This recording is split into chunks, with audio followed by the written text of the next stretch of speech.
سلام علیکم دوستان گرامی. اینک باز برنامه تلویزیونی پیمان با شما است و مدت چند درباره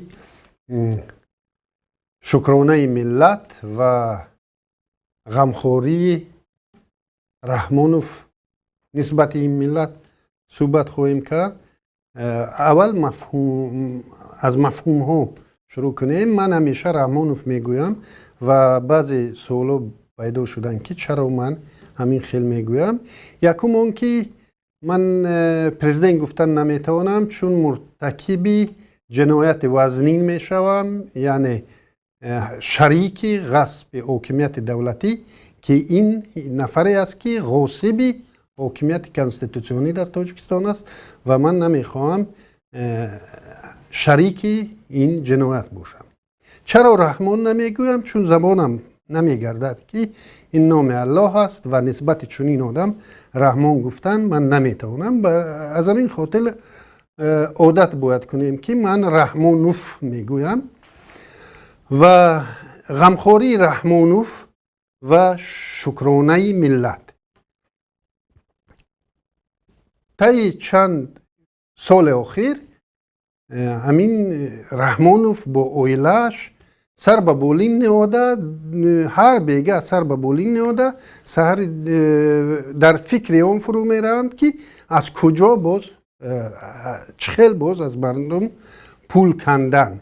و روزهای آخر همه شاهد آن هستیم که چقدر قرارهای عجیب و غریب در اوید همین پول کنی پیدا شدن و بنده میخواهم در این مورد با شما صحبت داشته باشم و ما باید برای خود معین سازیم، برای همه برای خود معین سازیم. یعنی جامعه تاجیکستان امروز چخیل اکثریت کل آرامانه سکوت اختیار کرده است و نه نیک میگوید نه بد. گروه کوچکی است که از این کمبودی ها چی وی مخالف باشد، چی وی یک شهروندی که موقع استوار شهروندی دارد موقع میگیرد و گروه کلان مردم از شکرانه و از غمخوری حکومت نسبت این ملت در هر قدم سخن میگویند. ما میگوییم با منظورم از چه است؟ یعنی در طول سال اخیر، سال سپری شده، ما دیدیم که خیلی تلاش ها بودن که از مردم پول کنند. نرخ سیم کارت و انداز علاوگی با شرکت های موبیلی و از این با این مانند زیاد بودن و روزهای آخر بازانه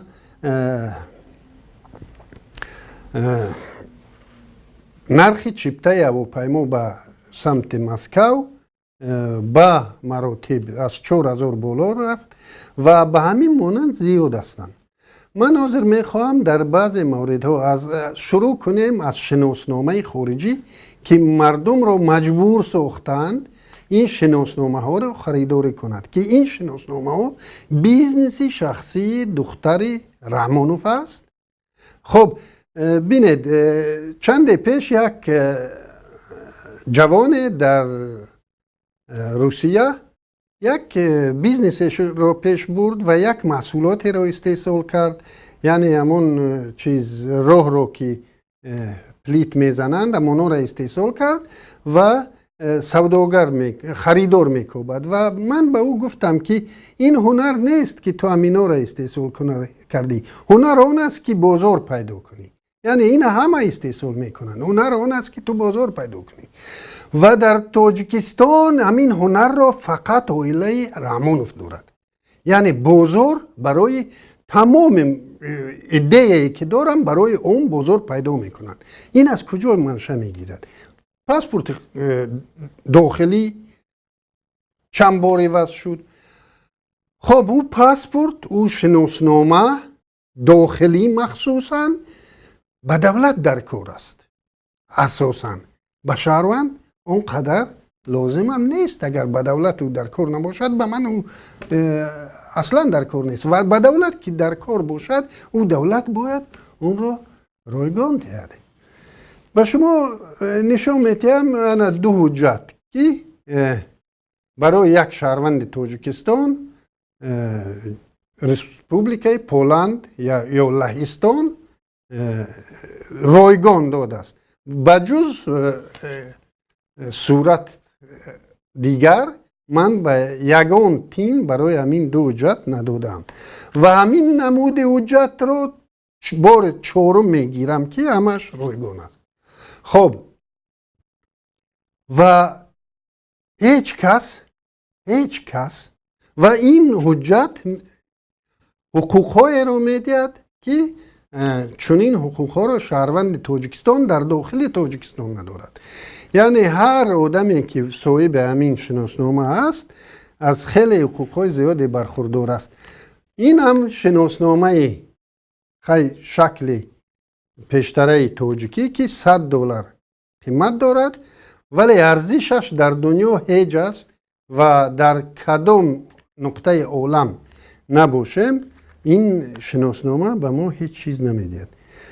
شناسنامه پولند بجز از آن که این رایگان به همه شهروندان این لهستان است دارنده این شناسنامه اگر صاحب فرزند نابالغ باشد تا 5 ساله هر ماه این کودک 500 سومی از دولت معاش میگیرد و اگر خدای ناخواسته این کودک معیوب باشد برای این خیلی امتیازها دارد و علاوه بر این مادرش که با او یا پدرش یا یگان خویش دیگرش یا یگان کارگر دیگرش که با از اون مراقبت میکند باز معاش میگیرد. یعنی مادر به خاطر اون که فرزند معیوب دارد او تاجیک باشد او کسی نباشد به خاطر او باز میگیرد. علاوه بر این هر کودک مکتب خانه که از 5 ساله بالا باز 600 سومی هر کودک میگیرد و هر کودک مکتب خان هر سال ماه سپتامبر پیش از به مکتب برآمدن باز 300 زلاتی دیگر میگیرد که برای وی پوشاک و مواد تعلیمی بخرد والدین. یعنی و دقت کنید یگان شهروند لهستان در عمرش نگفت است که شکرانه همین حکومت کنیم یا تشکر به پرزیدنت جانمون که همین خیلی غمخواری نسبت مردم میکند و حزب‌های مخالفی هستند که این همین امتیازها را زیادتر کردن میخوان و البته که در تمام اروپا و در تمام دنیا حزب‌های راستگرایی هستند که میخوان از همین امتیازها مردم را چی کنن؟ محروم کنن و این یک یعنی نه کسی نمیگوید که شکر همین پرزیدنت یا شکر همین حکومت که ما همین خیلی زندگی خوب داریم. برعکس همین حاضر باز انتخابات است و همه تنقیدها به همین حکومت روا دیده می شود و انتخابات برگزار می شود. خب به ما رحمانوف چی میگوید؟ شما شکرانه کنید لیکن این خدازده داماد من شکرانه را نمیدوند پول کمی میکند به این یا شما شکرانه کنید این دخترم شکرانه را نمیدوند برای اینا پول کمی میکند و می بیایند برای انتقال مبلغ های مردم ما مبلغ های مهاجران مهنتی برای بدال در آمدن قرار نمی قبول میکنن که من بعد همه همون چیزهای انتقال ده و زلطه کرانه و مانیگرام و دیگرش به خاطر اون که به تاجیکستان پول شهروندان تاجیکستان را انتقال دهند باید در تاجیکستان از قید گذارند و در تاجیکستان پیش پرداخت کنند همون پولایی که احتمال انتقال دادنشان به تاجیکستان است اینا باید پیش پرداخت کنند و به نظر من شاید اینها با کدام از همین سیستم ها باز صحبت کردگی خیلی که شرکت های هواپیمایی بودند، منوپولی اویله رحمونوف چند بار با روس ها کنفلیکت کرد. به خاطر همون کنفلیکت هاش چقدر مهاجران رو عذاب دادند و دپورت کردند و دیگر کردند، به خاطر همون که اینا اجازه نمیدادند شرکت های هواپیمایی روسیه و تاجیکستان پروازها رو انجام دهند، به خاطر آنکه اون شرکت ها میخواستند برای شهروندان تاجیکستان نرخ چیپتر رو ارزان کنند. اینا پافشاری کردند که میکنید پرواز، فقط نرخ ما معین میکنیم و یا هم راضی شدن. و من شکم از آن است که شاید یکی از این سیستم ها الکی صحبت شدگی با جمال الدین نورعلیف داماد پرزیدنت که همین هم میکنی دیگر این تمام سیستم های پولگذرانی بین الخلقی هم به مانند و از خاطرم عذر میبراید. خب همه اینها از این بازار میبرایند چون که یگان تا اینها پیش پرداخت نخواهند کرد، چون برای 6-7 توریست یا 100 توریست یا 1000 توریستی که از امین چیزهای بین المللی سیستم های بین المللی انتقال پول استفاده میبرند، آنها ناچیز هستند. به خاطر آنها البته که این سیستم های بین المللی پیش پرداخت به تاجیکستان نخواهند کرد و یگانه شاید یک منوپولی یک شرکت روسیگی و داماد پرزیدنت به موافقه رسند و یگانه خیلی که پوچت رو 3 نمود پوچت بود همش رو خدای رحمانوف از تاجیکستان راند و امروز پسرش به این بیزنس مشغول است.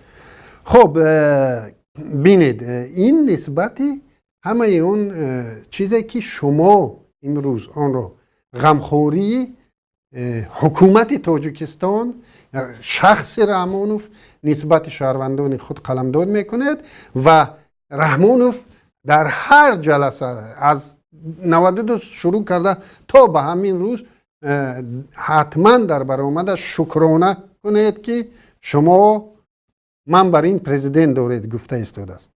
خب جای شکرانه کجاست؟ پاسپورت های ما از همه گران نرخ قیمت دارند و از همه پسترین ارزش دارند در دنیا.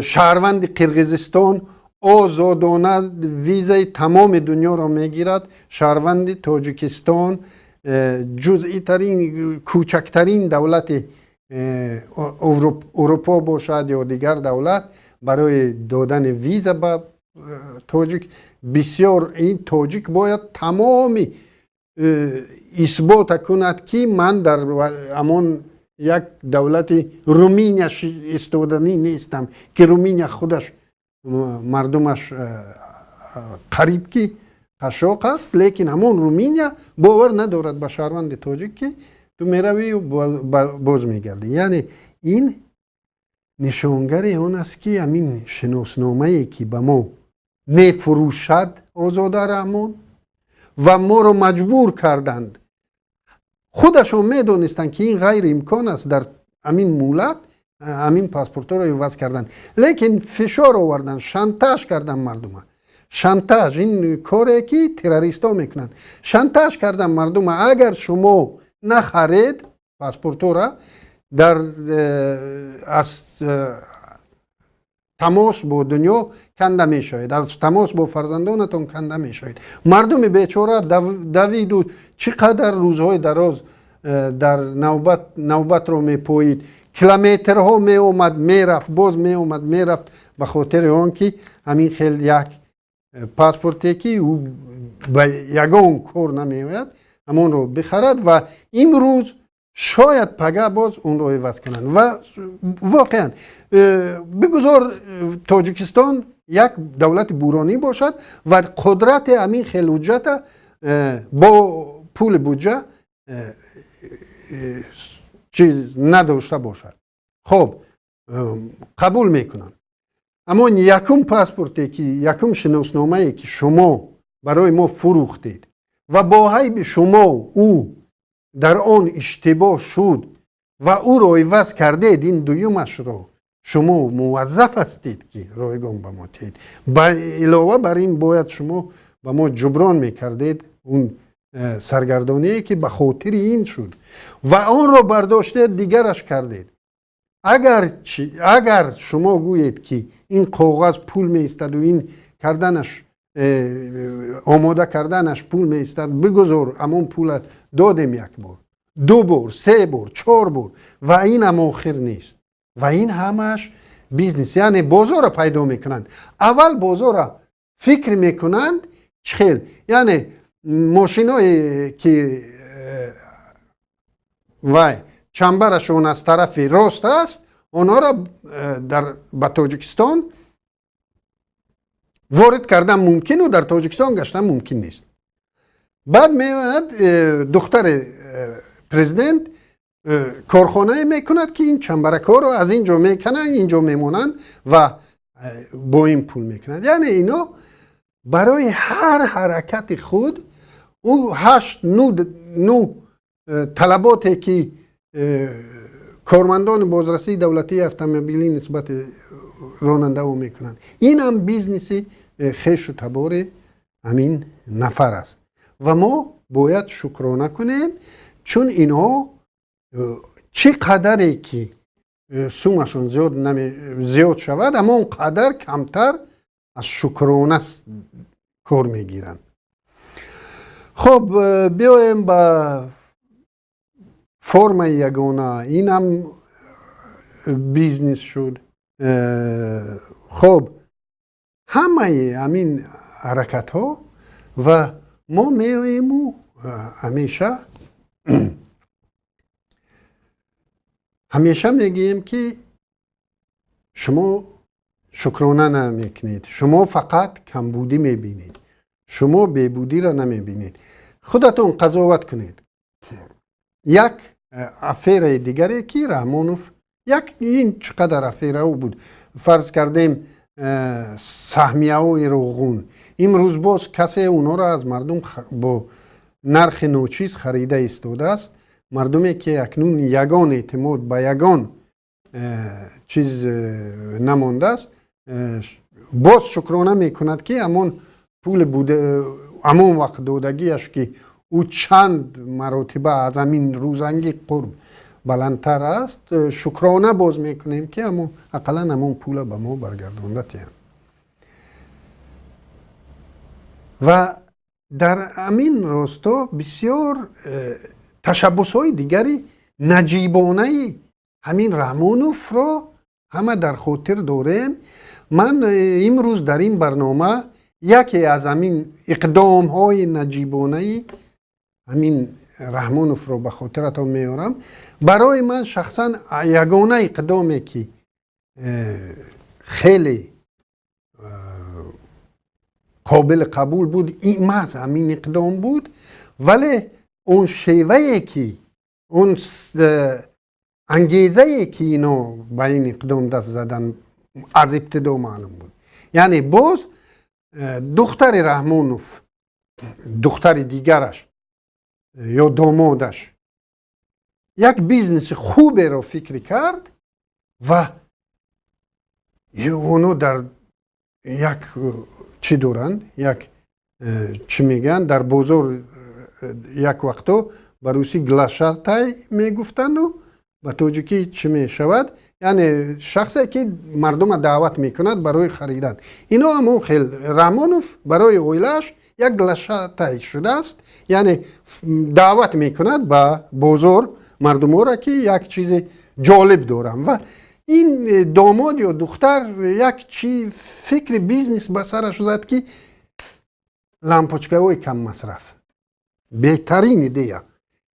این جنگ و جدل، این همه خیلی که از تنظیم همه هر روز مصاحبه میدادند و تعریف و توصیف میکردند که این غمخوری به مثل مانند رحمانوف نسبت ملت است و میخواهد که ملت صرفه‌کارانه استفاده برد و لامپوچکه های کم مصرف را باز همان داماد یا دخترش از خطای اول وارد میکند و اون لامپوچکه هایی که در کم مصرفی که اینا وارد کردن و یا بر ضرر انسان بودن، یکم روشناییش کم بود و همه ضرر داشت و مردم از دیدن اونها امروز بیزار از همین لامپوچکه ها است که در واقع این دشمنی نسبت این خلق است که واقعا باید مردم از همین لامپوچکه استفاده برد، مخصوصا مردم بدخشان که امروز گرانترین قیمت نیروی برق دارند. یک لامپوچکه که 7 وات میخورد چون یک لامپوچکه 100 واته همون روشنی میتید و اینجا فیزیکا میدونن در 7 وات 1005 لومن روشنایی است که باید مردم ما همه با این گذارد. لیکن اینا چیکار کردن؟ اول از خطای در آوردن، بعد یک سیخ بنیاد کرد همون دختر رحمانوف، در تاجیکستان استحصال سر کرد و استحصال از همه ارزان ترین نکرد و اون به مردم البته که معقول نشد و اون خدمتش مولت خدمتش خیلی کم بود و اونا نمیتوانستن زیاد، محصول ناکی کم بود، زیاد استحصال کردن نتوانستن و کجا شد اون جریمه بندی هایی که اون روزها میبستن؟ چرا فراموش شد؟ چرا امروز برای لامپوچکه کم مصرف نداشتن جریمه نمیکنن؟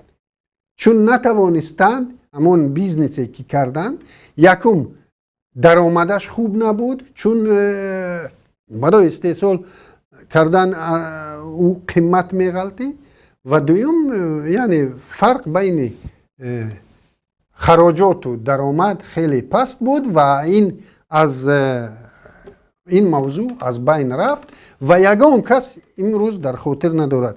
لیکن امروز که نرخ نیروی برق در تاجیکستان خیلی گران شده است و تا جای من درک دارم برای وارد کردن امان روزها برای وارد کردن چنین لامپوچکه ها از امتیاز برای باج و خراج دولتی، یعنی اون باید هنوز هم عمل کند و صاحبکاران تاجیک باید تاجیکستان را با چنین یگانه تشبس نجیبانه رحمانوف معظمین بود که آنم به خاطر بیزنس اویلا بود و چون بیزنس اویلا منفعتش از بین رفت امروز درباره این تشبس نجیب او کسی در خاطر ندارد، در حالی که درباره فرض کردیم قانون تنظیم عنعنه و جشن و مراسم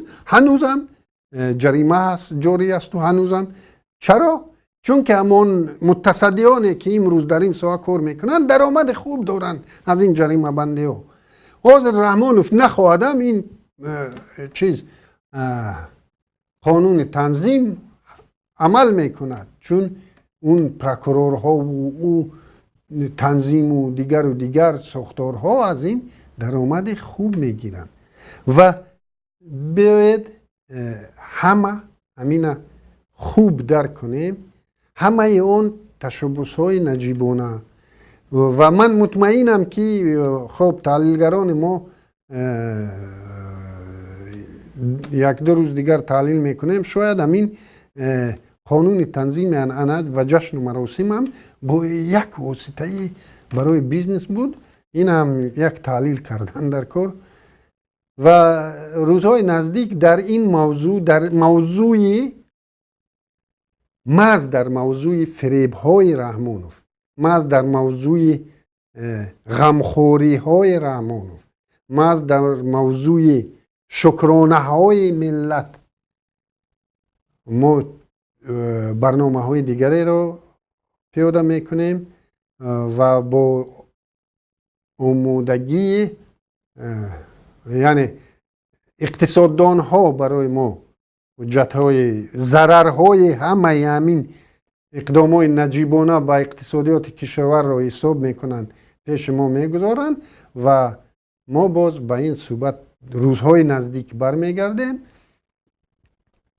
اگر سوالای وارد شده باشند مرحمت، اگر نه خب با همین صحبت امروزه ما به آخر میرسد. خدا یار و مددگار همه دوستان باد.